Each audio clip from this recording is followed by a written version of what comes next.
Good afternoon and welcome. I'd like to welcome you so warmly. We're so glad that you're here for this consultation on oil and war and human rights. My name is Leif Wenar. I was for many years a professor here at the law school at King's. I'm now at Stanford University and I'm the chair of Clean Trade, an NGO that is devoted to ending the resource curse. We're looking forward to an excellent set of presentations from our distinguished speakers, and since this is a consultation, we are especially going to be inviting you to share your own views in the discussion sections and then also after the event. So these are, as you know, pivotal times for rethinking investment and investment priorities. We are looking to push forward that conversation together today. All right. The world we live in. Technical things. So as we begin our discussion of the links between oil and war, let me ask you to consider what investment would be like guided by human rights. When you hear human rights, you might be expecting to hear a moral argument, and we'll get on to those. There's enough of those. But I want to start instead with the legal argument.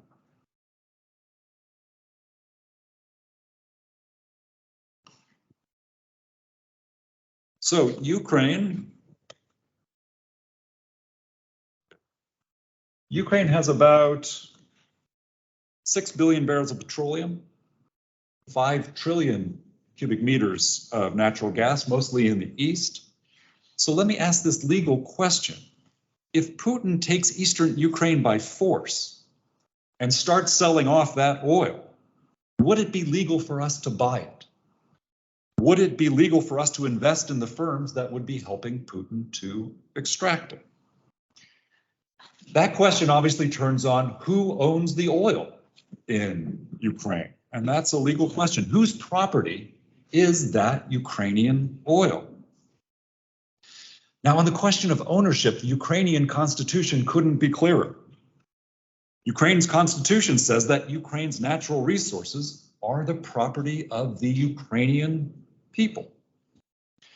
Under Ukrainian law, Putin would be extracting and selling the oil beyond any accountability to the owner of the resource, the Ukrainian people. So by Ukrainian law, if Putin seized and sold that Ukrainian oil, he would literally be selling stolen goods. If we bought that oil, or if we invested in the firms that were extracting it, we would be facilitating theft. Should we check if it's working again? Hey. Because you clicked it, it'll recognize it. Okay. Okay. Brilliant. Thank you. The recording is not looking like it. So say we're convinced so far that Putin selling Ukraine's oil would be selling stolen goods. Could there be a way to justify buying that oil nonetheless? Could we say, for example, well, we have to buy stolen oil because energy is very expensive here and it's contributing to inflation? Or could we say we have to invest in the firms that are extracting Ukrainian oil from Putin because we have a fiduciary duty to optimize financial returns? I take it that those kinds of justifications don't sound very compelling. Property rights are the foundation of any market order, and fighting inflation or optimizing financial returns can't justify dealing in stolen goods. But you might have spotted a legal loophole in what I'm saying so far. After all, Ukraine's constitution may say one thing or the other about who owns Ukraine's oil, but Britain's never signed a treaty agreeing to track Ukrainian law. So that's the law for Ukraine. It's not necessarily the law for us here. Britain's never signed a treaty that says we have to respect the Ukrainian constitution. So someone might say, in absence of that kind of treaty, we can do deals with anyone we like for Ukraine's oil, including with Putin. Now, it's true that Britain has never signed a treaty agreeing to track Ukrainian law, but Britain has signed other treaties, and here's where human rights come in. There are two major human rights treaties, and they've been in force for decades, covering rights like the right against enslavement and the right against being tortured. And there's only one human right that both of these treaties affirm twice. In the first article, both treaties say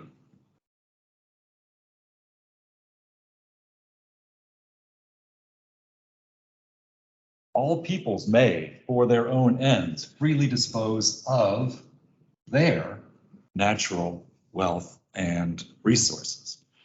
And in their last article, both of the treaties say nothing in the present covenant shall be interpreted as impairing the inherent right of all peoples to enjoy and utilize fully and freely their natural wealth and resources. The human rights treaties are clear that the resources of each country belong to the people of the country. 98% of the world's population lives in a country that has signed one or the other of these treaties. And as it happens, for 60 years, Britain has been a party to both of these treaties. What these human rights mean is that anyone selling off a country's resources must be at least minimally accountable to the owners of the resource, that is, to the people. The people have to be able to find out what's happening to their resources and to the revenues. They have to be able peacefully to protest it if they don't like it. And if enough citizens don't like what the government is doing with their resources, they have to be able to change what's going on without fearing for their lives or their freedom. Citizens, that is, must have at least bare minimum civil and political rights, and citizens do not have bare minimum civil or political rights in highly authoritarian or failed states. Now, these human rights are very flexible. Say some government that's accountable to the people wants to privatize the country's oil or even keep it in the ground. That's fine. There's no problem with human rights and privatization. But this human right does set important limits. If anyone sells off oil or minerals beyond any accountability to the citizens, they're violating the human right and literally selling stolen goods. On human rights grounds, over 50% of the world's traded oil today is literally stolen goods, and a fair percentage of the world's minerals as well. That might be surprising, but the international law of human rights makes it clear that the people own the resources, so that conclusion is hard to avoid. Now, you may look around and notice that not a lot of governments are respecting human rights law here.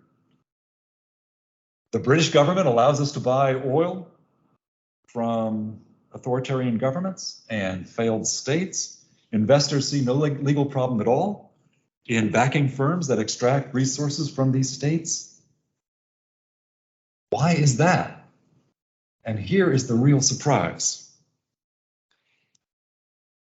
Britain's legal rule for foreign resources, in fact, every state's legal rule for foreign resources, is an ancient rule left over from the days of the Atlantic slave trade, which lawyers call effectiveness. Britain's default, every country's default, is to make it legal to deal with whoever can seize natural resources by force. Every country's default rule is literally might makes right. So, for example, years ago, when Saddam Hussein's junta seized control of Iraq in a coup, British law allowed Britons to buy Iraq's oil from Saddam. And then years later, when ISIS seized some of those same oil wells, every country's default allowed their people to buy Iraq's oil from ISIS. That's why we had to impose sanctions to override our legal default of dealing with whoever can control resources by force. Now, might makes right is an archaic anti-market rule that makes a nonsense of property rights. You can imagine how you would feel if gunmen who stole your car at gunpoint were then legally permitted to sell your car to your neighbor. You can imagine what Britain would look like if the legal rule here was that any goods that can be seized by force could legally be sold by whoever seized them. What do you expect we would see? Kingpins, turf wars, extortion rackets, just what we do see in reality on a much larger scale, because every country's default law really does say might makes right for foreign natural resources. The effects of this global violation of property rights are so profound that they generate what social scientists call the resource curse. Now, Yes. today, most authoritarian regimes are in resource-rich states. Most highly corrupt governments are in resource-rich states. Most civil wars have been in those states. Most of the world's refugees are fleeing resource-rich states. Most hunger crises are in resource-rich states. And remarkably, soon most of the world's extreme poverty will be in resource-rich states. This is what happens when our national laws say that anyone sufficiently oppressive will gain huge revenues from selling off resources, and that anyone who can capture those resources by force will gain the revenues in turn. Here, for example, is a map of the states whose main commodity export is oil. And here's a map of those oil states that are either authoritarian or failed states. And when we add in the mineral-rich exporting states, the extent of today's resource curse is even more apparent. Many of the world's dysfunctions flow from our making it legal to do business with whoever can control natural resources by force. And here's where the connection with conflict comes in. When you think of the wars and the terrorism over the past 50 years that the world has seen, you see how much of it came from the money we spent to buy resources sold off without any accountability to the citizens of those countries. So today, of course, we see Putin spending his oil billions. Earlier, it was Assad attacking his own people, Gaddafi and his decades of terrorism, the genocide in Darfur, the Saudis spreading an archaic version of Islam around the world that mutated into ISIS and to Al-Qaeda. That bus on 7-7 blew up about 100 meters from my flat in Tavistock Square, you probably all remember. Before ISIS, Saddam invading Kuwait, the Iranian regime, even back to the Cold War and the Soviet Union surging ahead in the nuclear arms race. So many violent threats and crises are paid for by our oil purchases. At Clean Trade, we are asking everyone safely or responsibly to give up the archaic anti-market principle of might makes right and respect all people's human rights to their natural resources. How clean trade investing can be done, I'm going to leave to my colleague Paul Jordan, who comes next. In my final 2 minutes, let me say that I expect you'll have a lot of questions about how we can transition from the rule we have now, might makes right, to respecting all people's rights to their natural resources. If you're interested, I've written a couple books that try to answer the questions in detail. Let me just close on a historical note, drawing a parallel to an earlier time when the rule of might makes right was abolished in a different area of international affairs. 250 years ago, might makes right was the international rule not just for natural resources, but even for human beings. This was the rule that made the slave trade legal. Back then, whoever could gain coercive control over human beings got the legal right to sell those human beings as property, and under that rule, 12 million Africans were transported across the Atlantic to the Americas, where the survivors were legally bought as property. 250 years ago, slaving contributed a substantial proportion of Britain's GDP. Barclays and Lloyd were making large profits financing the slave trade. The first MP to become a millionaire owned slave plantations in the Caribbean, and the Church of England held so many people in bondage that the church's brand on the chest of the enslaved people was known all through the Caribbean. Nevertheless, in 1787, 12 men met about a mile from here, just off Lombard Street, and solemnly swore to work to abolish the slave trade. Those men knew the forces set against them, and they became familiar with all of the objections to their plans. They were told that African lands actually benefited from the slave trade. They were told that slaving could not be ended without wrecking the British economy. And it was said many times that if Britain stops selling slaves, then France would just sell those same slaves and become rich, and then Britain would become slave to the French. The 12 men on Holborn heard all of those arguments, and still they pressed on for the sake of human rights.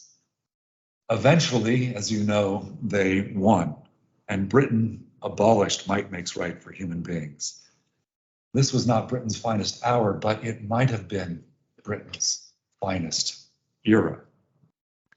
The spirit of those men could be with us today as we think about moving away from might makes might for natural resources toward respect for human rights in the treaties that Britain and the world have already signed up to.